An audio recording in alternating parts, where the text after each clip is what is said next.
Recording from my living room in beautiful Marietta, Georgia, you are listening to the Think Inclusive Podcast, Episode 7. I'm your host, Tim Villegas. Today I will be speaking with Dan Habib about his new film, Who Cares About Kelsey? The film will be broadcast on public television beginning the weekend of September 28, 2013. In addition to the film, there are 11 mini-films available to watch on the website, whocaresaboutKelsey.com, that support the message of inclusion and positive behavior support. Dan and I talk about positive behavioral interventions and supports, the importance of leadership in systems change, and the all-important question, who we think is going to win the World Series. So, without further ado, let's get to the podcast. Thanks for listening.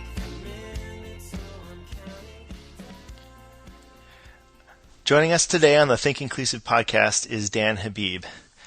Dan is a former photojournalist turned filmmaker whose award-winning documentary about his son, including Samuel, captured the hearts of the disability rights community, including my own. His most recent film, Who Cares About Kelsey, follows high schooler Kelsey Carroll in her senior year as she attempts to graduate, at the same time coming to grips with her history of abuse, neglect, failing grades, and ADHD. The film challenges us to reframe our concept of the problem student and gives us an approach that is much more empowering and proactive. Dan, thank you for taking some time out of your day to speak with me. Oh, it's a pleasure, Tim. Thanks for having me. Great. I know that for many of the people who listen to this podcast, Dan Habib does not need an introduction, but a lot of us know you from your work in Including Samuel, and that just chronicling what full inclusion looks like for your son.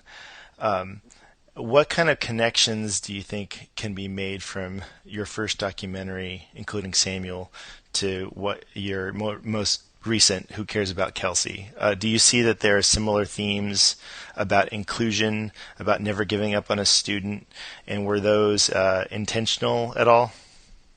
Yeah, thanks for the question. I think there were a lot of connections, and really doing Including Samuel and traveling around the country with it led to this film. And I never would have done this film if I hadn't had the experience. As you probably know, Including Samuel is focuses largely on my son Samuel, as you mentioned. And Samuel has a pretty amazing kid. Of course, I'm biased, but he's got a huge sports fan. We live in New England, so he's big into the Red Sox, the Patriots, and NASCAR. He loves science. He loves social studies. He's in 8th grade now. He's doing really well. He's been on the honor roll. He's also a kid who has cerebral palsy, and he uses a communication device for most of his communication, has a feeding tube. You can describe him in different ways, uses a wheelchair for mobility. And I was fortunate in that when I did the film Including Samuel, I had really no idea where it was going to go. I just felt like it was a film I had to do. Mm-hmm. But it led me around the country, and I've shown it, I think, more than 400 times at this point in more than 40 states and multiple countries. And the thing that was interesting is almost everywhere I went, people would ask lots of questions. And one of the questions that came up again and again was, do you think it might be harder to include kids with more hidden disabilities than a really obvious disability like Samuel's? And so I started thinking about that and doing some research, and the first question was, well, what's a hidden disability? So I think that's important for us to just touch on, because a hidden disability is a huge swath of kind of labels or categories, whatever you want to call them. It could include mental health issues like schizophrenia or bipolar. It could be post-traumatic stress. It could be anxiety, depression, fetal alcohol syndrome, you name it. It could be caused by genetics. It could be caused by environmental factors like poverty or abuse. It could be caused, by neurological issues. And so what I found in talking with people is that a lot of educators were actually having a more difficult time including and supporting kids with these hidden disabilities. And in fact, the outcomes for kids with these types of disabilities is awful. I mean, you have about over a 50% dropout rate. Mm-hmm. You've got about 65% of these kids are not included in general education classrooms. So the vast majority are not included. They are twice as likely as a kid with any other kind of disability to be incarcerated, addicted to drugs, a teen parent, or living on the street after graduating. So all those factors and conversations and statistical research led me to want to do a project that could be a catalyst for change for kids with these hidden disabilities, just like Including Samuel has been, for kids, primarily, I think, with physical disabilities. So how did you find out about Somersworth High School? Is that because of the proximity of where you live? That's part of it. The film, Who Cares About Kelsey, is filmed at Somersworth High School. And what happened was I started asking around a lot of people in the field. I saw you had Paula Kluth on one of your shows. She's a friend and an advisor, and I was good friends at Syracuse and lots of people. And I said, what is it, what kind of model should I be showing just to demonstrate what it takes to support and include these kids successfully? You have these disabilities. And certain words kept coming up again and again. Positive behavioral supports, universal design for learning, differentiated instruction. We could talk more about these if you want during the podcast, but there are certain educational practices that are so widely respected and as evidence-based practices that help all kids learn, but unfortunately they're not being implemented in that many schools. Right, exactly. What I found was that, luckily in my own state, some of my colleagues at the Institute on Disability at UNH, where I'm a filmmaker, have been doing work in this high school. And it's a pretty low-income community. They don't have a lot of resources, but they are committed to finding a way to get every kid to graduate. And they have one of the highest dropout rates in the state. And then they said, really they brought in positive behavioral supports, or PBIS, positive behavioral interventions and supports, it's also called, as a dropout prevention mechanism. They had an expert in who said, if you do this and do it well, you will dramatically reduce your dropout rate. So that got everybody on board because they had a lot of pressure from the state to reduce the dropout rate. So they did that, and while at the same time they implemented a specific program or an approach called Renew, which is part of the film, which is a person-centered planning approach for kids who are at great risk of dropping out. So it's a way for kids who see insurmountable odds to graduating to find a way to build a team around them, advisors and supporters, and to break down those paths that seem so huge into more manageable, attainable steps towards graduation. So over 4 years, they reduced their dropout rate by 75%, and they reduced their disciplinary problems by 55%. And Kelsey, turns out, was in the middle of that transformation. I'm hearing a lot of different kind of buzzwords for those who are very familiar with inclusion. I'm hearing positive behavior intervention and supports. I'm hearing universal design for learning. I'm hearing person-centered planning. Those are all things that that as a believer in inclusion, for all kids, are really, really important. How did this particular high school get all of that support all at once? And like you said, Kelsey was a lucky recipient of being in that environment, and then also you being involved with this film, highlighting the changes, that affected her and the school. And so how does that happen exactly? Sure. Well, it can happen in a lot of different ways depending on the school. One thing I will say is, as I've talked to a lot of people around the country, money is not the biggest factor here in any school's transformation and inclusion. Yes, education needs money. There's no doubt about it. Right. You want to be able to have a good staffing ratio. You want to have properly trained staff. You want to have good technology, of course, and that's just about good education. What I think I found makes the biggest difference is great leadership, and Somersworth has that in a great principal, Sharon Lampert. I think it's very difficult to have this type of positive transformation and progress without strong leaders. And you also need an attitude within a school that we're about supporting every kid and not giving up on any kid. And we are going to presume that every kid is competent. We're going to make sure everyone in the building knows that every kid can be successful. And all of us understand that, listen, a lot of us struggled when we were younger, whether we have a disability or not. There were periods in our life where we struggled.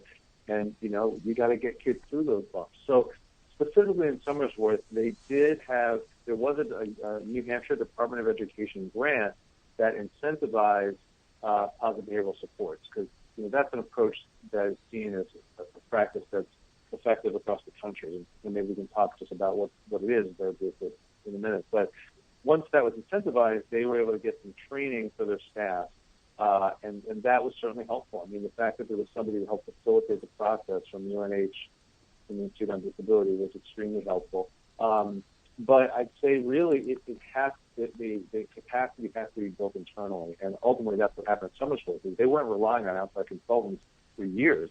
They took this on themselves, and they learned that really what it's about when you look at positive behavioral supports or PBIS is looking at the school and saying, listen, 80% of the students here are going to be successful if we have a really positive, healthy school climate and culture and good instruction, right? About 80% are going to be successful. Now, that's easier said than done, so a lot of the focus of their implementation of PBIS was about working on that school culture and making it a place that kids felt safe, that staff felt safe, they felt like a strong sense of community, there was a feeling of respect, there was consistency around discipline and language around discipline, all those important things. Mm-hmm. Then there are maybe 10 or 15% of kids who need something more. They need extra instructional support. So they might need to check in with someone in the morning and check in with someone at the end of the day. Just check in, check out. That's what, in PBIS language is called kind of that yellow tier of support. Kids who might need something extra. And then there are the Kelseys of the world who have everything going against them, and they're going to need intensive supports, or they will either drop out, or school, in many cases, are going to farm them out to, a quote-unquote special school for good behavior problems, which is often, a sinkhole for these kids.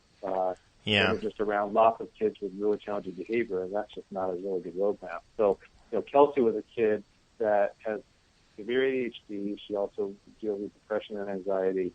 She was very public about the fact in the film that she was sexually abused as a kid. She was self-mutilating, for 8th grade, 9th grade. Her mother was very heavy into drugs. Her dad kind of emotionally disconnected. All of her siblings pretty much, many of them had teen pregnancies or it didn't make it through school. So there was a lot going on in her life that was putting her on a direction towards dropping out, probably incarceration, probably drug abuse and pregnancy. And the film is really about how the school worked with her to change her trajectory to the point now where she's taking college classes, trained to be a firefighter, and traveling around the country with me on this film tour, hopefully opening people's minds up.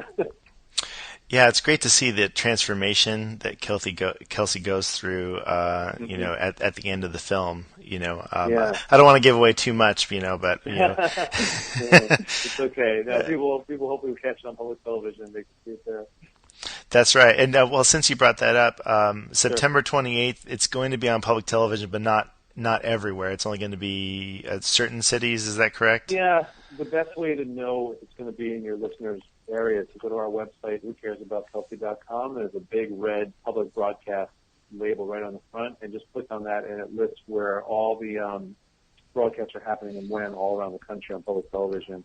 And then Kelsey and I are also doing a lot of screening events this year, so we have a whole upcoming screening tab as well. So we're traveling, and it's also going to be on public television this fall. Excellent. Are you, since I'm based here in Georgia, I didn't see any Georgia dates. Have you been to Georgia? Are you planning on coming to Georgia at all? I was in Georgia for the Positive Behavioral Supports Conference about a year ago. Uh-huh. So the next time I might be there. My son Samuel wants to go see the NASCAR race in Talladega, so we may just be going on a pleasure trip, staying in Atlanta. But so what happens is we tend to get invitations from all around the country, and then when we get those, we try and go to those places. But so unfortunately, I won't be able in your backyard anytime real soon, as far as I know about. Well, no pressure or anything. Yeah, I hope to. I'd like to. I'd like to see you in person. Let's talk about this idea of good kids and bad kids, because I think that's what many students who are in the same situation as Kelsey kind of get labeled as. Right. They're just a bad kid. Right. And unfortunately, it's something I've heard before. It's something other educators and other parents have heard before, that these are just bad kids. And if I was, if they were my kid, I would, and give a list of reasons why they wouldn't be acting that way. Is there such thing as a bad kid or a good kid? And do we ever get into the situation of, we just can't save everybody? Sure. First of all, I almost named this film "No Bad Kids," so that's meaning there are no bad kids. So that kind of gives away my hand. I don't think there are bad kids. I think there are kids who have bad behavior, challenging behavior, problematic behavior, dangerous behavior even. But I think that behavior, it happens for a reason, and I think behavior is often a form of communication. And I think when kids are acting out or whether they're a year old or 2 years old or 18, there's a reason for that. So a lot of kids, let's say in middle school or high school, they may find that by acting out, they're getting something that they need. It might be attention because they're not getting enough attention either at school or at home. They might get tossed out of the classroom where they're not feeling successful because they're struggling in school, and so it's a lot better just to get tossed out of the classroom. They might, if they're lucky, maybe even get suspended. And then I've talked to kids. I did interview as part of this project for some mini films that we can talk about that I did. I interviewed incarcerated youth, and they talk about how when they were teenagers, they loved getting suspended. They would be on their own. They'd hook up with some friends. They'd drink. They'd smoke. They'd have sex. You know, it was a great day. And it just shows you the failure of these punitive approaches, because what you find is that when you figure out what is at the root of the kid's behavior, you know, some kids really do need to be taught behavior, you know, and those are kids who are not necessarily, you know, sociopaths or anything, but I mean kids who just, for whatever reason, they just don't necessarily know certain appropriate behavior. Behavior needs to be taught just like English and math and social studies. The film Who Cares About Kelsey, and then also the mini films, which are fabulous, by the way. Oh, thank you. They mostly talk about older kids, and I know that you have the one mini film about I'm not going to say her name right. Is it Tasha? Tasha? Yeah, that's great. Tasha. Oh, yes. Is a little autistic girl who has the support that she has in her elementary school. Can you talk a little bit about what elementary and middle schools can do as in regards to PBIS and how to support, you know, kids that have some challenging behavior? Yeah, of course. You know, actually, nationally, more elementary and middle schools practice positive behavioral supports, PBIS, than high school. So in the case of Kelsey and Somersworth High, that's more the exception than the rule. And of course, even at the preschool level, more it's called program-wide positive behavioral supports. And there's a stat that is really stunning. That is, if you can imagine, what do you think is the grade level at which more kids are expelled than any other level? I wouldn't know. Preschool. Really? Preschool. More kids are expelled from preschool than any other level in school, which is stunning. That is stunning. Mm-hmm. But partly because you know, they can, because most preschools are private, but partly because behavior is just so misunderstood at every age, and particularly at that age.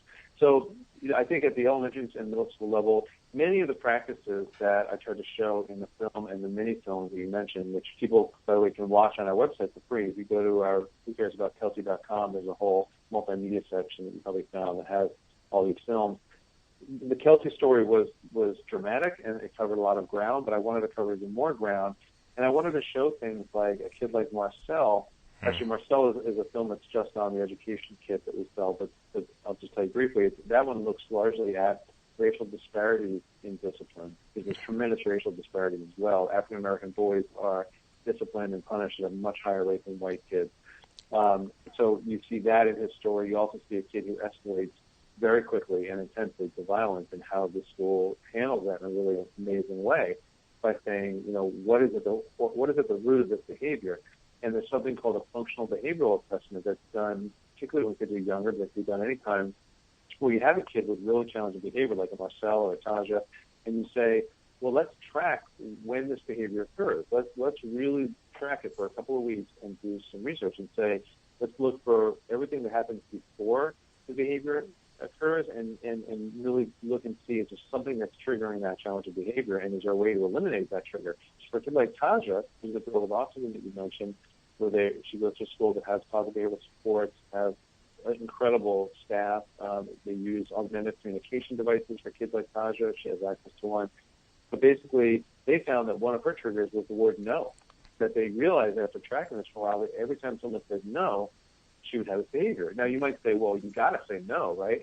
But there are other ways to say no. I mean, there's ways to redirect a kid like Taja and say, Taja, this isn't the best time for that right now. How about we do this instead?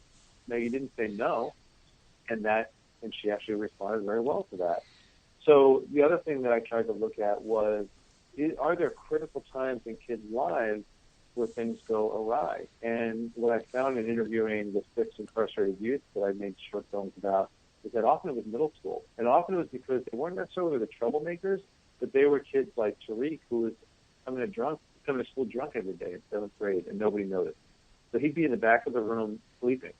He wasn't making trouble, but the only time he got in trouble was when he was drunk and he got caught by the cops. And then he'd get arrested. He got arrested 10 times in middle school.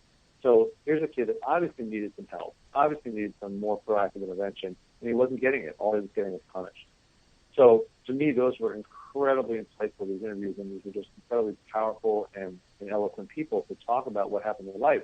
Another one is Nicole, who I interviewed, and when she was 14, she got involved in a very emotionally abusive relationship with a boy, and I won't kind of tell too much about the story. It's a very powerful story, and I'd like it to kind of unfold as people watch it, but she ended up doing something really, really horrible because this boy manipulated her. And then one more, I'll just mention the story on Axel. It was truly a story on a kid who was underestimated for many years, a kid with autism.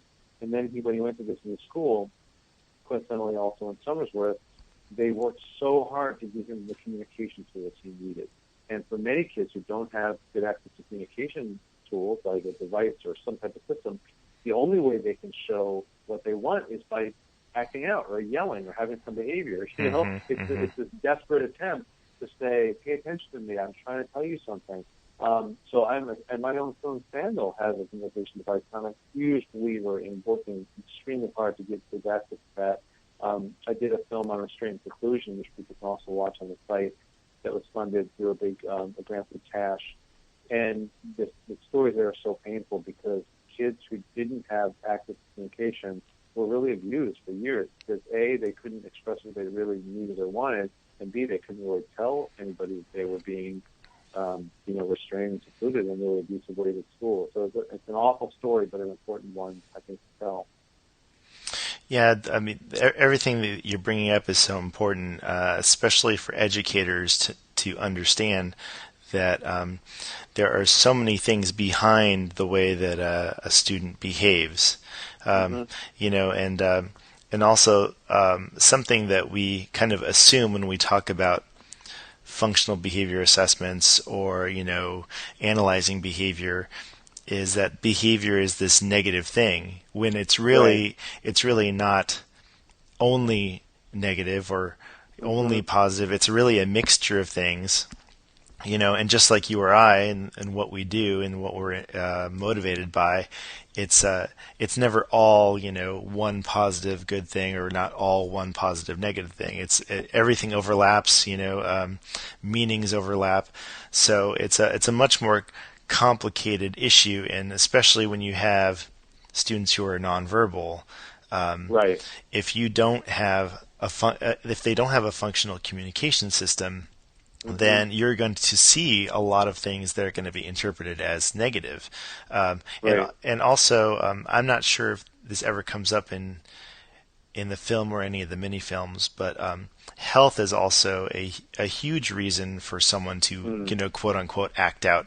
If you have an ear infection, if you have pain in your body, if you have headaches, if you don't have a functional communication system, all that stuff is going to affect how you behave, and then you get labeled as a bad kid. So exactly, you're really hitting some really important points, and it reminds me of two comments that I heard that really inspired me to do this project. One was I was up in Buffalo showing, including San Diego, Buffalo, New York, and a mom was saying she had a child with some emotional behavioral disabilities, and that child, if he didn't have his shoes tied just a certain way in the morning, if he didn't have just the right pants on, and just the right food, with just the right texture, and just the right order, he would blow up. He would just have a real meltdown. And so she would work so hard every day to keep everything, in order for him and meet his needs.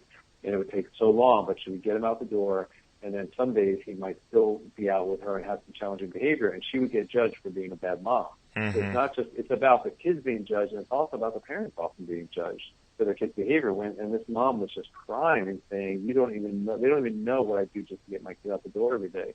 And in a similar vein, I was speaking to a kid at a screening, and he was telling me that just to get through every day of school, people have no idea what it takes. How much concentration, how much patience, how hard it is for him to do this because just the stimulation of school and those things kids are saying. And, frankly, frankly, every time I go into my son Samuel's middle school, I'm just like, wow, this place is completely overwhelming. I don't know how they do it every day. I don't know how the teachers do it. I don't know how the kids do it. It's just so intense. And, and yet we expect our kids to not have, to not ever get grumpy or angry or impulsive or respond, where, we as adults do that stuff all the time. And I think sometimes we give our kids less slack than we give ourselves or our partners, Yeah. A couple more things before we, wrap up our conversation. The first thing is I'd like for you to talk about, what positive behavior intervention supports really is, and maybe give an example of what it's not, because usually when I talk to people about applied behavior analysis, positive behavior support, they have a preconceived idea of what that is, Right. and it's a very clinical. Usually, Sure. it's a very clinical idea. Subjecting our students as lab rats and being very, Right. poking and prodding, see what kind of behaviors come out, and stuff like Yeah. that. Can you kind of speak to that a little bit? Sure, I'd be happy to. And let me just say first, I'm a filmmaker, so often I like to communicate through film. And so I'm going to just point you to one more mini film on our website called Education Revolution at Somersworth High School. And that's a 13-minute film that shows how the school transformed through positive behavioral supports, and it really puts a picture on positive behavioral supports and what it looks like and feels like in a school. So in addition to what I'm about to tell you, I hope people can check that out on the website. But basically, first I'll start with what PBIS is not. And first of all, positive behavioral support is kind of the whole principle of this approach that we'll be talking about. Positive behavioral interventions and support is kind of a very specific framework that is developed over decades at federal level and is now supported by a National Technical Assistance Center, which is basically under the federal government, and people can look at it at PBIS.org. And I really recommend people go to that site. It's incredible, and all the gurus who've really been working on this for decades are part of that organization. But PBIS is not a packaged curriculum or something you download or buy or a specific intervention. It's really a framework, a decision-making framework that guides a school in selecting and integrating and implementing best practices. So when we talk about universal design for learning or differentiated instruction or augmented communication, all these things can fall under this PBIS umbrella, and it's a framework for organizing it. And I've actually gotten to know it in a couple different ways, because not only have I studied it through this film, I've actually been part of the middle school team where my son Samuel goes in implementing it the last 2 years at their school. So what I would say is important for people to know is that it's almost the polar opposite of the zero tolerance, 3 strikes you're out policies that are very reactive to behavior. Okay, so when you see challenging behavior, you react, you punish, you discipline, you put kids in detention, you throw them out of school. But unfortunately, those approaches have absolutely no evidence of working. They don't change behavior. They don't get at the source of behavior. They don't teach behavior, and they actually don't create safer schools. There's no evidence to suggest that. Whereas PBIS has a tremendous amount of literature behind it that suggests that when you basically think about positive approaches to dealing with behavior issues, so you incentivize good behavior as much as possible rather than just punishing bad behavior. It doesn't mean that you let kids off the hook. There's still consequences, but those consequences are consistently applied over the whole school. So it's positive, it's behavioral, so it understands that behavior is a form of communication. It's interventions, and interventions mean you're delivering interventions for kids for whatever they need. So for a typical kid, they might just need a good, strong, healthy school environment. That's the intervention, and good instruction. But for a kid like Kelsey, they need renew, or they need a person-centered planning or wraparound, something more intensive. And then it's supports. So what does a kid like Kelsey need to be successful? What kind of supports does she need? And I tell you, I worry particularly around the Common Core, which I think is a really good idea. We need Common Core standards. I worry that we're raising the bar, which is good. We're making sure that kids really develop these competencies. But I do worry that even more kids are going to fall through the cracks, like Kelsey, because if you're not delivering the kind of support they need to learn the Common Core, where are they going to be at? What's going to happen to them? Yeah. So I've just seen PBIS work as an organizing framework at a school level. You have the kind of discussions you kind of have the strategy and strategic approaches you need in order to run a very complicated system, which is the school. Mm-hmm. That's a good point about about the Common Core, Hmm. and it's something that that a lot of educators are just having a hard time wrapping their mind around, Right. what exactly that is. Uh, and I think what I'd like to know what you think about how PBIS can be implemented, nationwide, because Mhm. there are, you've talked about this before, not on this podcast, but in lots of other places, how inclusion, Hmm. PBIS, really is only practiced in pockets around the country. So Right. certain states will be doing well in a certain area, but really only certain counties in that state. And then other states will be doing something Right. else a little bit different or better, and then Yep. so how do we get PBIS and universal design, and differentiated instruction? How do we get those things, those major ideas, into more schools? Right. That's a great question.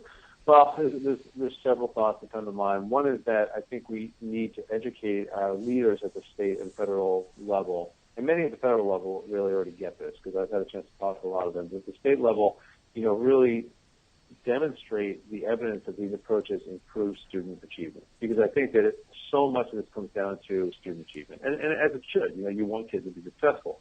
So I think on one hand, you want to make sure they know that this will actually help kids learn. It will improve their academic achievement. It will improve their chances of graduating from school and going to college. And there's evidence to suggest that. It also tends to address a lot of disparities, whether it's economics or racial disparities in terms of which kids are being served well and which kids are not being served well. I think that's important for them to know as well. But I also think that there is this, I ask the question a lot when I go do public speaking, which I do a lot around the country. And I ask the audience, when you think of who you are today as a person, and I don't mean like your job necessarily, although that's a piece of it, but your relationships, your hobbies, your passions, everything, the whole picture. And then you look back to your education, especially K through 12, what had a bigger influence on forming who you are today? Was it the academic experience at school, or was it the social and emotional experience at school?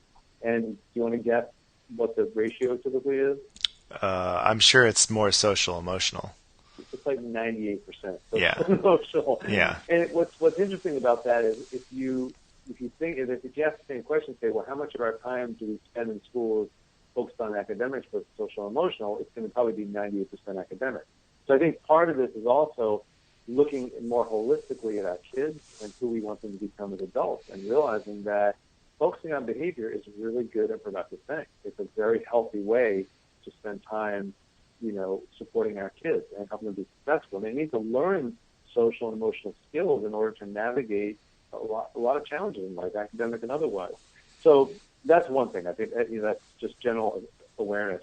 There are some really exciting efforts to scale up some of these practices happening right now, and I'm actually fortunate to be involved in one of them. There was a major grant awarded called SWIFT. I don't know if you're familiar with this at all. yes. But Hmm. so there was a request for a proposal from the federal government. It was a $25 million grant to create a national technical assistance center basically for inclusive education. But it's even bigger than that. I mean, it's really about all these things we're talking about. How do we scale that up nationally? So University of Kansas got the grant, but the Institute on Disability at UNH, where I work, is one of the kind of subcontractors. And I'm part of a 5-year grant to do films around the country at 6 knowledge development sites, they're calling them. And they're really schools that have shown they're among the most amazing inclusive public schools in the country. So by studying them, by showing them on film, by educating, then by having these states that are called implementation states, they're trying to basically scale up these practices to a statewide level. And it's very, very exciting, and I think people are extremely jazzed about it, and they see it as the best hope we have right now to show that these approaches that we've been talking about for the last 45 minutes or so can be scaled up to a state and national level. So I have huge hope for it. Yeah, I'm very hopeful too. I'm hoping that at the end of I'm not sure, is it a 3 or 5 year grant? I believe it's a 5-year grant. Okay, so at the end of that 5 years, we'll have some really concrete data, not only data, but also, you know, um, examples, like with what you're doing with the filming, Yeah, that we and can implementation too. I mean, exactly. there should be states that have really already had a lot of implementation as well. Yeah, so we can use that as a catalyst to change, the what kids need and how all learners can benefit from that. Right, exactly. I mean, listen, this is a democracy, and we can't tell everybody, and we shouldn't tell everybody what to do in every single community. It's not a dictatorship. What we have to do is show what the research and the evidence says is working, and really Right. educate people and give. And I also do think that there's a power in film. Some people are completely convinced by the data, but I think most people want to see it too. They want to see what it looks like, and that's why I feel so fortunate to do the work I do through film. And I want to just mention one other thing that we're doing right now, which is related to this, is I think that we named the film "Who Cares About Kelsey" because on one hand you could say, well, who the hell cares about Kelsey? She comes from a rough family. She's probably going to drop out. She's not really worth the effort. But really, as you go through the film, you see just who cares about Kelsey. And you see her mentor, Captain Franco, you see the principal, you see members of her family and their own complicated ways caring about her. And then ultimately, she cares about herself, and that's what really makes the difference. But what we decided to do with this national launch is that we're also launching a campaign called I Care By Blank. What are you doing in your everyday life to show that you care about kids who are struggling? And we offer very simple suggestions for people to take on a daily basis, whether you're an educator, a family member, a youth, to make a difference in the lives of kids. And we're giving them very concrete steps they can take. So we're actually going to be launching that end of September. So I'm not sure when this will be on the air, but hopefully it'll be launched by the time this is broadcast at icareby.org. And again, it uses film as a way to teach some of these lessons. Well, excellent. Thank you for the conversation. And I have one more quick question for you. Sure. It's very important.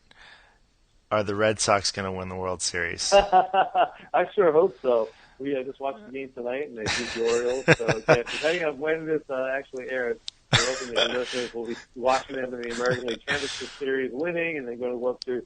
We are big fans in this family, and I remember a few years ago when they played the Yankees and they came back from 3 games down. I just lost so much sleep that week, and I was so tired, but I loved every minute of it. How about you? Are you rooting for them? Well, no, I'm a Los Angeles Dodger fan, so We might be seeing you in the World Series. Exactly. Yeah, I still have the 1998 World Series Kirk Gibson home run ingrained in my brain. So that is very memorable. Well, we're going to be rooting for. Right now, we're looking for a Pirates Red Sox World Series. No offense, but we just think that would be fun. Well, that would be pretty interesting. Yeah, I definitely have my bias, and since I am in the Atlanta area, I do have a special place in my heart for the Braves. But yes, they're good too. I grew up in Los Angeles, so that's my team. All right. Well, we might see one of your teams against the Red Sox. Okay. Okay. Okay. It was really good to talk with you. Thanks so much for having me on. Absolutely. Thank you for your time. Sure. That concludes this edition of the Think Inclusive podcast. For more information about Dan Habib and the film Who Cares About Kelsey, make sure to visit the website whocaresaboutKelsey.com. You can watch the mini-films, find statistics and articles about the issues brought up in the film, find out when the film will be broadcast in your area, links to purchase the film, or even win your very own screening of the film. You can also follow on Twitter at WCA Kelsey. Remember, you can always find us on Twitter at think_inclusive or on the web at thinkinclusive.us.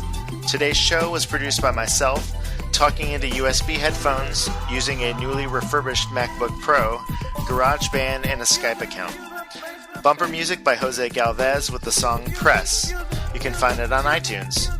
You can also subscribe to the Think Inclusive podcast via the iTunes Music Store or Podomatic, the largest community of independent podcasters on the planet.